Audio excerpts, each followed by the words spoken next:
Cuando Santiago Mendoza escuchó las palabras de su esposa Valeria esa mañana, sintió como si el tiempo se detuviera. «Hagamos la prueba hoy», le dijo mientras sostenía la cámara. Frente a ellos, en la acera polvorienta de una calle de Buenos Aires, un niño de apenas 12 años extendía su mano pidiendo monedas a los transeúntes que pasaban de largo sin mirarlo. El niño tenía los ojos velados por una película blanquecina, ciego desde el nacimiento, según parecía. Sus ropas gastadas contaban historias de noches bajo la lluvia y días sin comida. Pero había algo en su postura, una dignidad que contrastaba con su situación desesperante. Santiago, dueño de una fortuna construida en décadas de trabajo en el sector inmobiliario, había perdido a su único hijo 3 años atrás en un accidente. Desde entonces su corazón se había endurecido. La riqueza ya no le daba satisfacción. Las sonrisas falsas en las cenas benéficas lo hastiaban. Necesitaba encontrar algo real en este mundo de apariencias. «¿Estás seguro de esto?», preguntó Valeria, ajustando la cámara disimuladamente entre los pliegues de su bolso de diseñador. Era psicóloga, especializada en comportamiento humano, y esta prueba moral había sido idea suya. «Las personas revelan su verdadera naturaleza cuando creen que nadie las observa», solía decir. Santiago asintió, sacando de su chaqueta italiana una cartera de cuero repleta de billetes. 3.000 pesos argentinos. Una fortuna para alguien como ese niño, una cantidad insignificante para él. La dejó caer accidentalmente mientras caminaba, asegurándose de que quedara a pocos metros del muchacho. El niño, que se hacía llamar Mateo según habían escuchado a otros mendigos dirigirse a él, siguió con su rutina durante varios minutos. Pedía con voz suave, sin insistir. Agradecía las pocas monedas que recibía, con una cortesía que parecía fuera de lugar en las calles porteñas. Fue el viento el que llevó la cartera hasta rozar su pierna. Mateo se quedó inmóvil. Sus dedos palparon lentamente el objeto. Santiago y Valeria observaron desde la terraza de un café cercano, con la cámara grabando cada movimiento. El corazón de Santiago latía con una intensidad que no sentía desde la muerte de su hijo Rodrigo. ¿Qué haría el niño? ¿La abriría? ¿Se quedaría con el dinero? ¿Intentaría devolverla? Mateo miró a su alrededor con esos ojos que no podían ver, pero que parecían percibir más que los de cualquier vidente. Escuchó, esperó. Luego, con un movimiento rápido y nervioso, deslizó la cartera dentro de su manta raída. «Lo sabía», murmuró Valeria deteniendo la grabación. «Es como todos los demás». Pero Santiago sintió una punzada extraña en el pecho. Algo en los movimientos del niño no encajaba con un simple robo. Era como si hubiera actuado por miedo, no por codicia, como si conociera demasiado bien las consecuencias de ser descubierto con algo que no le pertenecía. «Esperemos», dijo Santiago. «Observemos qué hace después». Lo que ninguno de los dos sabía era que Mateo había reconocido el aroma de la cartera. Un perfume específico, una loción cara que solo una persona había usado en su presencia años atrás. Una conexión que despertaría secretos enterrados y cambiaría el destino de todos para siempre. Mientras el sol comenzaba a ocultarse sobre Buenos Aires, el primer acto de esta historia estaba a punto de desplegarse. Una historia donde la verdad sería más impactante que cualquier ficción, y donde el pasado regresaría para reclamar lo que el presente había intentado olvidar. Esa noche, en su mansión de Palermo, Santiago y Valeria revisaron la grabación una y otra vez. La imagen era clara. El niño encontraba la cartera y la ocultaba sin dudar. Para cualquier observador externo era un caso simple de hurto. «Mira su lenguaje corporal», señalaba Valeria, congelando la imagen en el momento exacto del hallazgo. «No hay sorpresa genuina, no busca al dueño, es calculado». Pero Santiago no podía apartar de su mente la expresión del rostro de Mateo. Había algo familiar en sus rasgos, una semejanza que lo inquietaba sin que pudiera explicar por qué. Quiero saber más sobre él, declaró Santiago cerrando su laptop. ¿Para qué? Ya tenemos lo que necesitábamos para tu artículo sobre moralidad urbana. No es por el artículo, Valeria, es por algo más. Al día siguiente, Santiago contrató a un investigador privado, Carlos Ruiz, un ex policía especializado en casos de personas desaparecidas. Le dio la dirección exacta donde habían visto a Mateo y una descripción detallada. Mientras tanto, a 20 cuadras de distancia, Mateo se despertaba en un refugio improvisado bajo un puente. A su lado dormían otros 3 niños de la calle: Luna, una niña de 10 años con cicatrices en los brazos; Tomás, un adolescente de 15 que había huido de un hogar abusivo; y la pequeña Isabel, de apenas 8 años, que hablaba muy poco pero se aferraba a Mateo como si fuera su hermano mayor. «Mateo», susurró Luna, «anoche soñé con comida caliente otra vez». El muchacho palpó la cartera escondida entre sus pertenencias. El dinero podría alimentar a su pequeña familia improvisada durante semanas, pero sabía que si lo usaba, las preguntas comenzarían. Los adultos siempre hacían preguntas cuando los niños de la calle tenían demasiado dinero de repente. «Hoy encontraremos algo», prometió, aunque su voz traicionaba la incertidumbre. Habían pasado 2 días desde el incidente con la cartera cuando Carlos Ruiz comenzó su investigación. Lo que encontró lo dejó perplejo. Mateo no era simplemente otro niño abandonado. Tenía una historia. En los archivos del hospital público había un registro de un bebé encontrado en la puerta de emergencias hace 12 años, ciego de nacimiento, sin identificación, con una nota que simplemente decía: «Su nombre es Mateo. Por favor, cuídenlo». Pero había más. El investigador descubrió que el niño había estado brevemente en un orfanato de élite, financiado por familias adineradas, antes de desaparecer de los registros oficiales a los 6 años. ¿Cómo desaparece un niño de un sistema de cuidado?, se preguntaba Carlos mientras revisaba documentos en su oficina. La respuesta llegó de una fuente inesperada. Una trabajadora social retirada, María Soledad Vega, recordaba el caso con claridad inquietante. «Ese niño», dijo cuando Carlos la contactó por teléfono, «hubo irregularidades en su adopción. Una mujer muy poderosa, Esperanza Mendoza, la madre de un empresario importante, había mostrado interés en él, pero algo salió mal. El niño terminó en la calle después de que ella, después de que decidiera que no era adecuado para su familia». Carlos sintió un escalofrío. Mendoza, el mismo apellido de su cliente. ¿Recuerda usted el nombre del empresario? Santiago Mendoza. Su único hijo había muerto en un accidente pocos meses antes. La señora Esperanza pensó que adoptar podría ayudar a su hijo a superar el dolor, pero cuando conoció al niño, la línea se quedó en silencio por un momento. Esperanza Mendoza es una mujer muy particular. No toleró que el niño fuera ciego. Dijo que sería una carga para la familia. El proceso de adopción se canceló abruptamente y de alguna manera el niño salió del sistema sin que nadie hiciera las preguntas correctas. Carlos colgó el teléfono con las manos temblorosas. La cartera que Mateo había encontrado no era casualidad.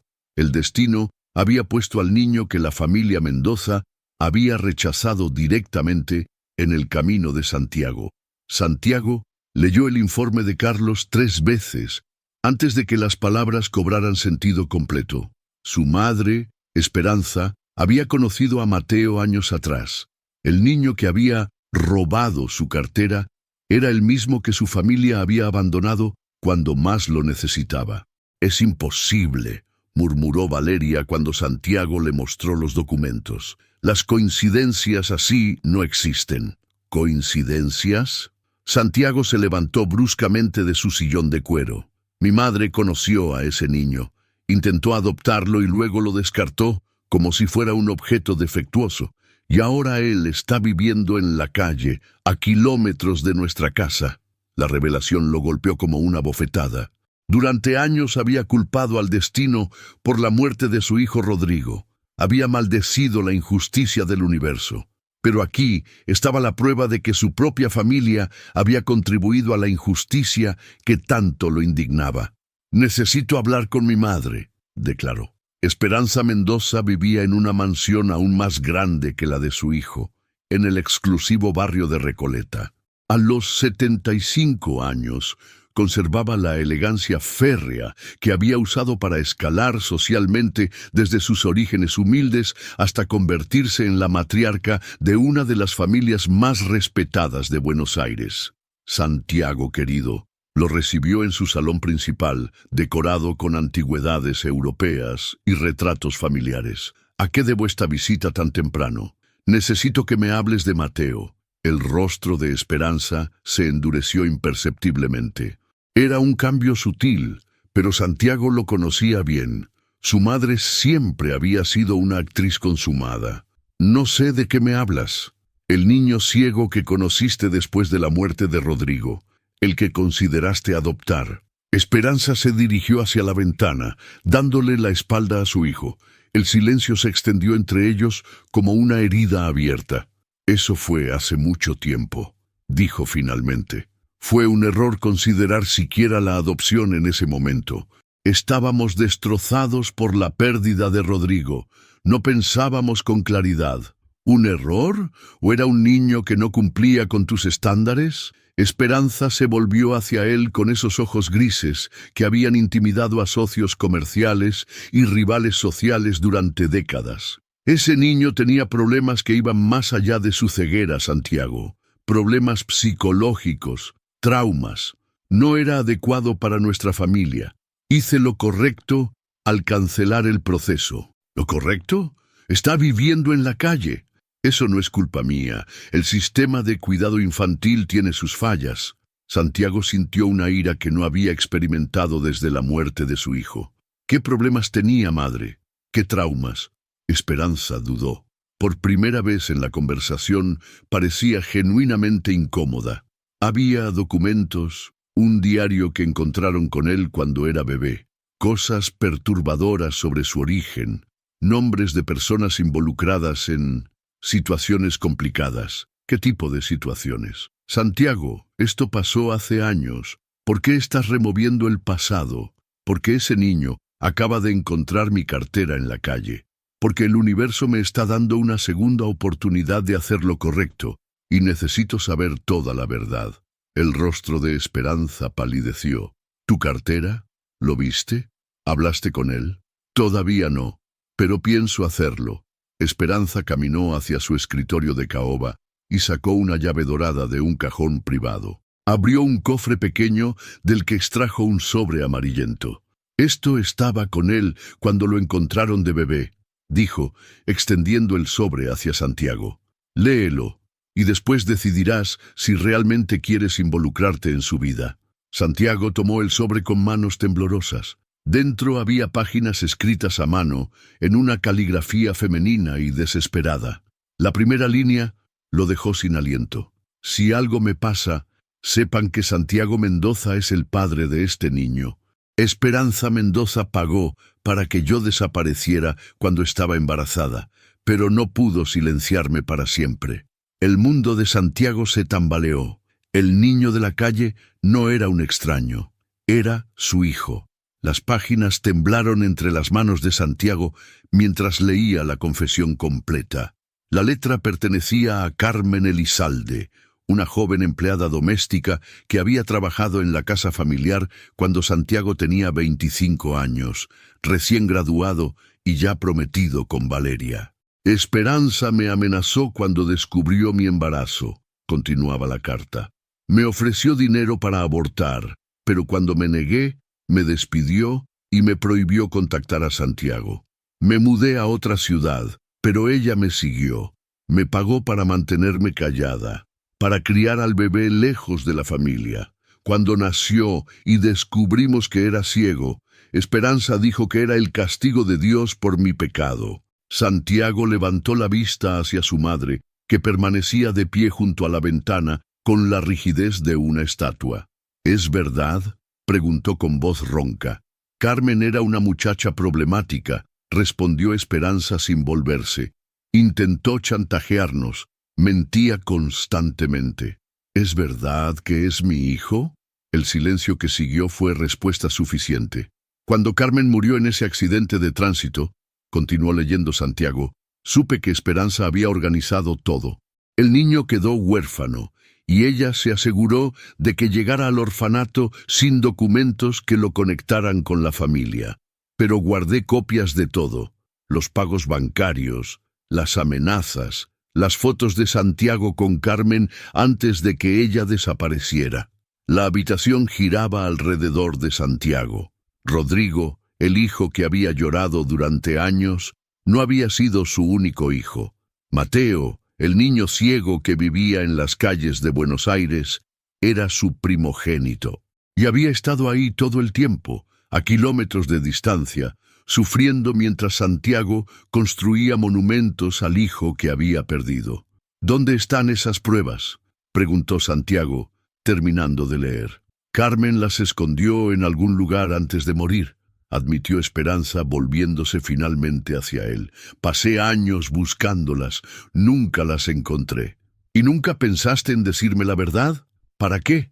El niño era ciego, Santiago. Habría arruinado tu matrimonio, tu carrera, nuestra reputación. Rodrigo te dio todo lo que necesitabas como padre. Santiago se acercó a su madre con pasos lentos y deliberados. Rodrigo murió hace 3 años, madre.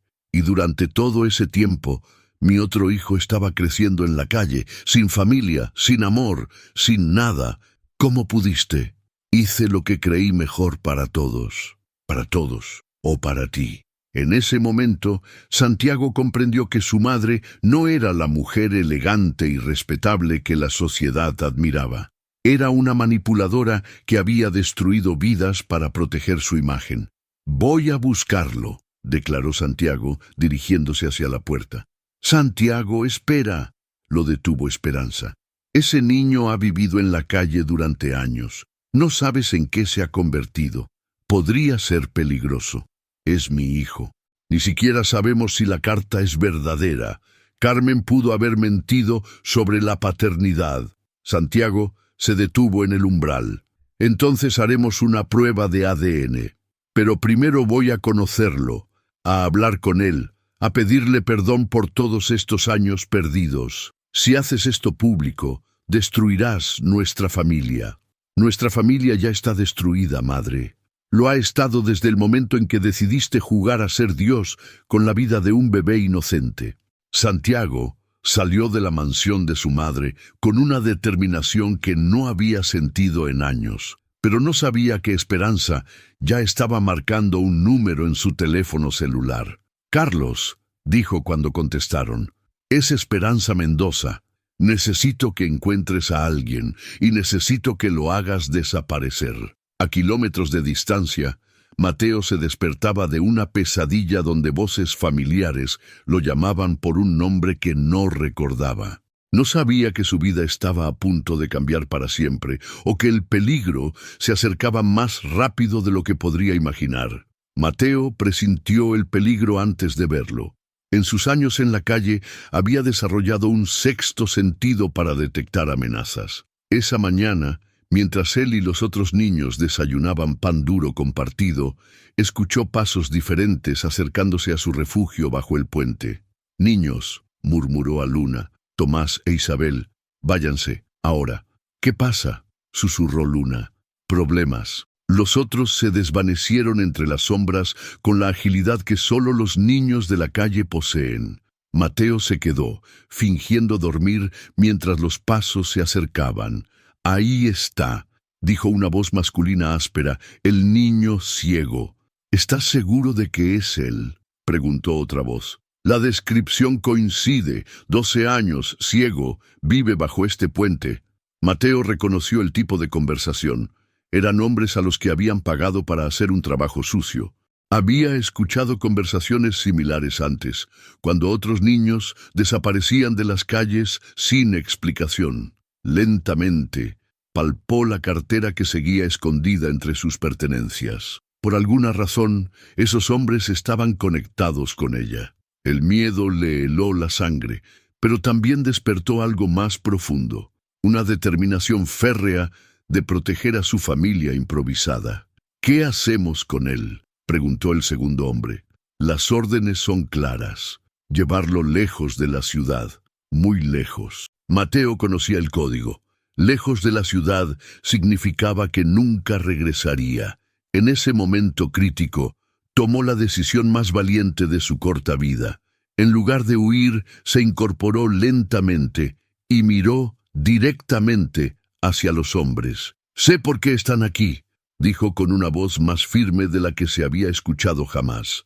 «Y sé quién los envió». Los hombres intercambiaron miradas de sorpresa. «¿De qué hablas, niño?» «La cartera. Ustedes vienen por la cartera que encontré». Era una apuesta desesperada, pero Mateo había aprendido que la información era poder, incluso cuando no la tenías. «¿Dónde está?» «En un lugar seguro, junto con otras cosas que encontré». Era mentira, pero sonó convincente. «¿Qué otras cosas?» «Papeles, cartas, fotos». Mateo pausó dramáticamente. «Cosas sobre la familia Mendoza». El silencio que siguió le confirmó que había dado en el blanco. Mientras tanto, Santiago manejaba frenéticamente por Buenos Aires, buscando el puente donde Carlos le había dicho que vivía Mateo. Su investigador privado había intentado contactarlo esa mañana con urgencia, pero Santiago había salido de casa demasiado temprano para recibir la llamada. «Carlos, soy Santiago», dijo al llamarlo desde el auto. «¿Qué era tan urgente?» «Señor Mendoza, creo que su madre...» La línea se cortó. Santiago sintió un presentimiento terrible. Aceleró hacia el puente, rezando por llegar a tiempo. Bajo el puente, Mateo continuaba su actuación desesperada. «Si algo me pasa», dijo a los hombres, «mis amigos saben dónde están escondidos los documentos y saben a quién entregarlos». «¿A quién?» «A los periodistas, a la policía, a cualquiera que quiera escuchar la verdad sobre Esperanza Mendoza». Uno de los hombres sacó su teléfono celular. «Señora Mendoza», dijo cuando contestaron, «tenemos un problema. El niño dice que tiene información comprometedora». Mateo escuchó una voz femenina furiosa al otro lado de la línea, aunque no pudo distinguir las palabras. «Sí, señora, entiendo». El hombre colgó y miró a su compañero. «Cambio de planes. Vamos a llevarlo con nosotros hasta que podamos verificar qué sabe realmente». Era exactamente lo que Mateo esperaba. Los había comprado tiempo, pero sabía que eventualmente descubrirían que no tenía ningún documento comprometedor. Su única esperanza era que alguien lo encontrara antes de que fuera demasiado tarde. Cuando los hombres se acercaron para tomarlo, Mateo hizo algo que los sorprendió. No resistió. Se dejó llevar, pero no antes de dejar caer discretamente la cartera de Santiago en un lugar donde sabía que Luna la encontraría cuando regresara. En la cartera había una tarjeta de presentación con el número de teléfono de Santiago. Era su última apuesta para sobrevivir. Mientras lo subían a un automóvil, Mateo pensó en Carmen, la mujer cuya voz a veces creía escuchar en sus sueños, susurrándole que fuera valiente. No sabía que era su madre, pero de alguna manera sentía su presencia guiándolo en este momento crucial. El auto se alejó justo cuando Santiago llegaba al puente. Todo lo que encontró fue a Luna, una niña sucia y asustada, sosteniendo su cartera perdida. «¿Dónde está Mateo?», preguntó Santiago, arrodillándose frente a Luna bajo el puente. La niña lo miraba con desconfianza, apretando la cartera contra su pecho como si fuera un tesoro. «No le voy a decir nada a un extraño», respondió, retrocediendo. Santiago se dio cuenta de que su traje caro y su auto de lujo lo marcaban como alguien del mundo que normalmente ignoraba a niños como Luna. «Mateo encontró esta cartera», dijo gentilmente, señalando hacia la billetera. «Es mía. Solo quiero devolverle una recompensa y asegurarme de que está bien». «Se lo llevaron», murmuró Luna después de un momento. «Dos hombres grandes. Él les gritó algo sobre papeles y documentos, pero yo sé que estaba mintiendo». «Mateo no sabe leer». El corazón de Santiago se contrajo. «¿Hace cuánto tiempo?» «Como una hora». Santiago sacó su teléfono y llamó a Carlos, pero seguía sin responder. Entonces marcó el número de emergencias. Necesito reportar un secuestro, dijo cuando contestaron. Mientras daba detalles a la policía, Luna se acercó lentamente. «Usted es Santiago Mendoza, ¿verdad?», preguntó, leyendo la tarjeta que había encontrado en la cartera. «Sí, Mateo habla de usted en sus pesadillas. Dice que conoce su voz, pero no sabe de dónde». Santiago sintió como si el mundo se detuviera. «¿Qué más dice en sus pesadillas? Que una mujer elegante lo lastimó cuando era pequeño, que había un hombre joven que olía como usted, pero que nunca lo protegió». Las piezas comenzaron a encajar de una manera que partió el corazón de Santiago. Mateo recordaba fragmentos de su infancia, incluso sin saber conscientemente quién era Santiago. Su teléfono sonó. Era un número desconocido. «¿Santiago Mendoza?», preguntó una voz distorsionada. «¿Quién es? Tengo algo que te pertenece. Si quieres recuperarlo, ven solo al almacén abandonado en Puerto Madero. Calle Azucena Villaflor, 550. Tienes una hora». «¿Quién eres? ¿Qué quieres?». «Quiero que te alejes de ciertas investigaciones. Para siempre. Trae 500,000 pesos en efectivo». Santiago sabía que era una trampa, pero no tenía opción. «Estaré ahí». En el almacén abandonado, Mateo estaba atado a una silla metálica. Había estado fingiendo inconsciencia durante los últimos 20 minutos, escuchando las conversaciones de sus captores.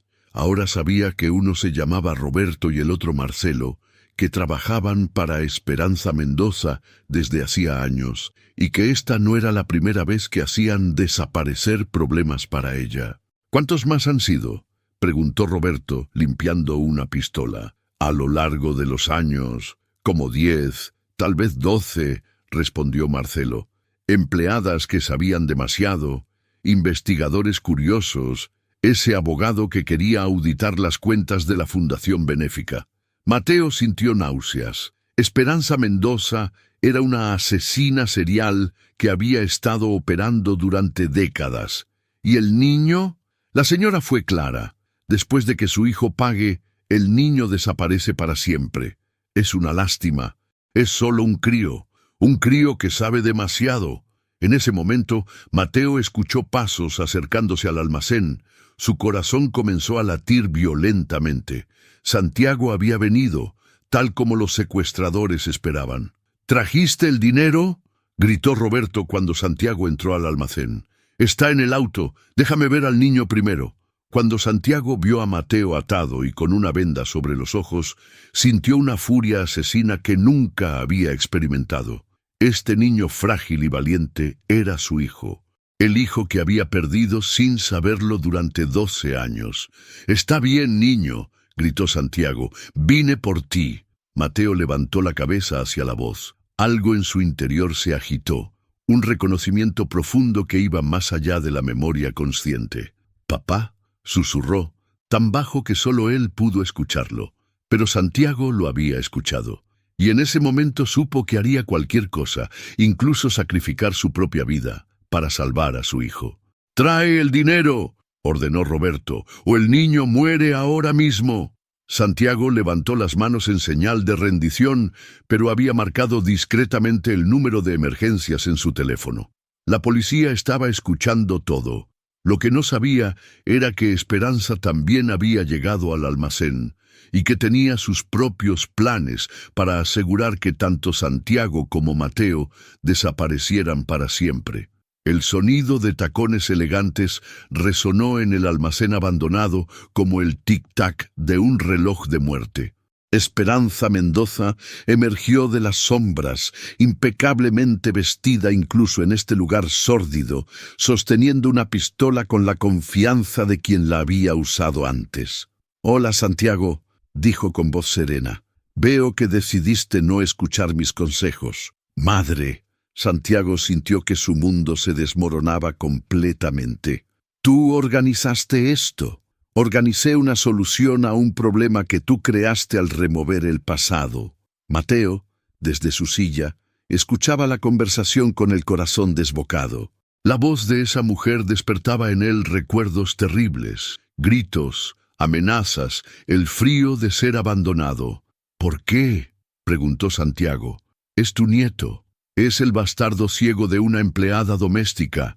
replicó Esperanza con desprecio, y es una amenaza para todo lo que hemos construido. Roberto y Marcelo observaban la escena con creciente nerviosismo. No esperaban que su empleadora apareciera personalmente. «Señora Mendoza», dijo Roberto, «esto se está complicando demasiado». «¡Silencio!», ordenó Esperanza. «Ustedes han fallado en mantener esto simple. Ahora yo me haré cargo». Santiago dio un paso hacia adelante. «Si me matas, la policía sabrá que fuiste tú. He dejado evidencia». Esperanza sonrió fríamente. «Querido hijo, habrá sido un trágico intento de rescate que salió mal. Un empresario noble intentando salvar a un niño de la calle, pero los secuestradores los mataron a ambos antes de huir con el dinero». En ese momento, Mateo hizo algo que nadie esperaba. Con un movimiento rápido que había perfeccionado en años de supervivencia callejera, logró liberar una de sus manos de las cuerdas flojas y se quitó la venda de los ojos.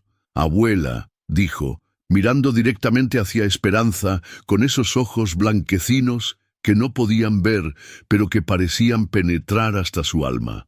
El término «abuela» golpeó a Esperanza como una bofetada. Por un momento, su compostura perfecta se resquebrajó. «Tú no eres nada mío», murmuró. «Soy el hijo de Carmen Elizalde y Santiago Mendoza», continuó Mateo con una claridad que sorprendió a todos. «Y sé dónde están escondidos los documentos que mi madre dejó antes de que tú la mataras». Era otra mentira desesperada.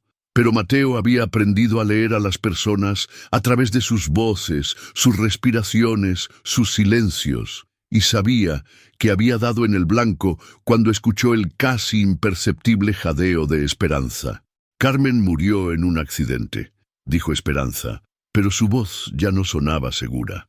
«Carmen murió después de que le pagaras a Roberto y Marcelo para que sabotearan los frenos de su auto», continuó Mateo, improvisando basándose en fragmentos de conversaciones que había escuchado. Pero antes de morir, le dio los documentos a alguien de confianza. Roberto y Marcelo intercambiaron miradas nerviosas. La información que el niño tenía era demasiado específica. «¿A quién?», preguntó Esperanza, acercándose peligrosamente a Mateo. «A la hermana Magdalena del convento de Santa Clara. Carmen trabajó ahí limpiando después de que tú la echaras de tu casa. La monja sabe toda la verdad». Santiago observaba asombrado. Su hijo, este niño que había sobrevivido en las calles durante años, estaba jugando un juego mortal de ajedrez psicológico con una asesina experimentada. «Estás mintiendo», dijo Esperanza, pero ahora temblaba ligeramente. «Llama al convento y pregunta», desafió Mateo. «Pregúntale a la hermana Magdalena si recuerda a Carmen Elizalde y los documentos que le confió antes de morir». En ese momento crucial, Santiago comprendió el plan de su hijo. Mateo estaba comprando tiempo, creando dudas, sembrando pánico en Esperanza, pero también se estaba exponiendo a un peligro mortal. El sonido de sirenas policiales comenzó a escucharse en la distancia. «¿Llamaste a la policía?», rugió Esperanza, apuntando su pistola directamente a Santiago. «Sí», admitió Santiago, «y si nos matas, tendrás que explicar por qué la matriarca respetable de la familia Mendoza está en un almacén abandonado con 2 criminales y un niño secuestrado». Esperanza sabía que había perdido. Durante décadas había controlado situaciones mediante el miedo, el dinero y la manipulación. Pero ahora estaba acorralada por su propio nieto, un niño ciego de 12 años que había demostrado ser más inteligente que ella. «Roberto, Marcelo», ordenó, «mátenlos a ambos, ahora». Pero los 2 hombres ya no la obedecían. El sonido de las sirenas se acercaba y sabían que sus opciones eran huir o enfrentar cargos de asesinato, además de secuestro. «Lo siento, señora Mendoza», dijo Roberto, dejando caer su pistola. «Esto ha ido demasiado lejos». Esperanza se quedó sola sosteniendo el arma, rodeada por las ruinas de su vida perfectamente construida. Las puertas del almacén se abrieron de par en par. Policías armados entraron corriendo, seguidos por paramédicos y trabajadores sociales. En medio del caos, Santiago corrió hacia Mateo, liberándolo completamente de sus ataduras. ¿Estás herido?, preguntó, abrazando por primera vez en 12 años a su hijo. Estoy bien, papá, murmuró Mateo, aferrándose a Santiago como si fuera un salvavidas. Era la primera vez que Santiago escuchaba esa palabra dirigida a él desde la muerte de Rodrigo. Pero esta vez significaba algo diferente. Esta vez significaba redención. Esperanza fue arrestada esa misma noche. En los días siguientes, la investigación reveló una red de corrupción y crímenes que se extendía por décadas. Roberto y Marcelo, a cambio de reducción de sentencias, confesaron su participación en múltiples asesinatos ordenados por Esperanza, incluyendo el de Carmen Elizalde. Un mes después, Santiago y Mateo se encontraban en el mejor hospital oftalmológico de Buenos Aires. Los médicos habían determinado que la ceguera de Mateo era parcialmente tratable con cirugía experimental. ¿Tienes miedo?, preguntó Santiago sosteniendo la mano de su hijo antes de la operación. No, respondió Mateo. Por primera vez en mi vida no tengo miedo. La cirugía fue un éxito parcial. Mateo no recuperó la visión completa, pero pudo distinguir formas, luces y sombras. Más importante aún, pudo ver el rostro de su padre por primera vez. «Te pareces a como te imaginaba», le dijo a Santiago cuando se quitaron las vendas. 6 meses después, Santiago había convertido su mansión en un hogar para niños de la calle.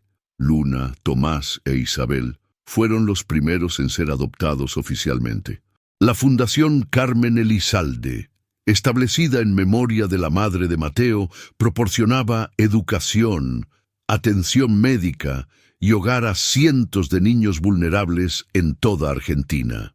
Valeria había pedido el divorcio al principio, incapaz de aceptar la nueva realidad familiar. Pero con el tiempo, viendo la transformación de Santiago y conociendo a Mateo, se dio cuenta de que había encontrado algo que nunca supo que estaba buscando: una familia real, construida sobre el amor y la redención, no sobre las apariencias. En el juicio de Esperanza, que fue condenada a cadena perpetua, Mateo testificó con una madurez que asombró a todos los presentes. Cuando le preguntaron si sentía odio hacia su abuela, respondió: «El odio es un lujo que la gente como yo no puede permitirse. He aprendido que la venganza no devuelve el tiempo perdido, pero el perdón sí puede crear tiempo nuevo». La historia de Santiago y Mateo se convirtió en noticia internacional, no como el escándalo que Esperanza había temido, sino como una historia de esperanza que inspiró reformas en los sistemas de cuidado infantil en todo el continente. Un año después del día en que Mateo encontró la cartera en la calle, padre e hijo caminaban por la misma acera donde todo había comenzado. Pero esta vez no estaban solos. Los acompañaban Luna, Tomás, Isabel y decenas de otros niños que ahora tenían familias, educación y futuro. ¿Sabías que esto iba a pasar cuando encontraste mi cartera?, preguntó Santiago. Mateo sonrió, esa sonrisa que había aprendido a usar cuando tenía un secreto. No lo sabía, admitió, pero lo esperaba. Durante años soñé con que alguien vendría por mí, alguien que oliera a esa loción cara y que me llamara por mi verdadero nombre. ¿Cuál es tu verdadero nombre? Mateo Mendoza, respondió su hijo. Siempre fue Mateo Mendoza. Santiago abrazó a su hijo bajo el cielo de Buenos Aires, mientras el sol se ponía sobre una ciudad que ya no les parecía tan fría e indiferente. Habían aprendido que a veces el destino usa las coincidencias más improbables para reparar las injusticias más profundas, y que el amor verdadero no tiene nada que ver con la sangre, sino con la decisión de proteger, cuidar y amar incondicionalmente. La cartera perdida había sido encontrada, pero más importante aún, una familia perdida había sido recuperada. Si esta historia te emocionó tanto como a nosotros, no olvides darle like, compartir tu opinión en los comentarios sobre qué parte te impactó más y suscribirte para más historias que tocan el corazón y nos recuerdan que la esperanza siempre puede triunfar sobre la desesperanza.